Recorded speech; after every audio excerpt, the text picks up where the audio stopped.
इस क्वेश्चन में सबसे पहले हमें चॉइस पे ध्यान देना चाहिए। ठीक है, चॉइस में हमारे पास होल नंबर है, इसका मतलब कि इसका वैल्यू हमारा होल नंबर में आएगा, डेसिमल में नहीं आएगा, ये सबसे पहले समझना चाहिए। और यहाँ पे हम देख रहे हैं 81 पे पावर है, इसका मतलब कि इस फिगर में भी अगर इसमें 3 या 9 के टर्म में इसको सोचे कि 3 to the power something, 9 to the power something, तो इस पे भी हमको 3 टू द पावर समथिंग और 9 टू द पावर समथिंग में सोचना पड़ेगा। अब जैसे इस क्वेश्चन को 81 पे जो पावर है हमारे पास 0.18, इसको अगर 9 के टर्म में सोचे तो ये 9 पे पावर हो जाएगा इसका डबल, मतलब कि 0.36। ठीक है, और 81 के टर्म में अगर इसको सोचे तो ये 81 का स्क्वायर होता है। क्यों?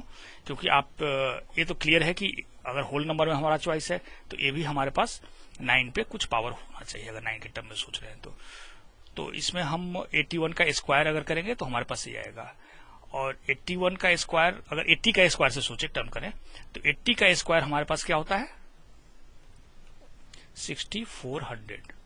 ठीक है, और 81 के स्क्वायर पे जाने के लिए हमको क्या करना पड़ता है, अगर हम सोचे 80 प्लस 1 का स्क्वायर, थोड़ा सा बेसिक आइडिया होना चाहिए। 81 का स्क्वायर अगर डायरेक्ट नहीं कैलकुलेट करना चाहते हैं तो 80 के स्क्वायर से 81 के स्क्वायर पे आप कैसे शिफ्ट कर सकते हैं, तो आप इस टर्म में सोचिए। 80 का स्क्वायर तो रह गया, प्लस क्या हो गया 2 इंटू 80 इंटू 1, ठीक है, 2ab प्लस 1।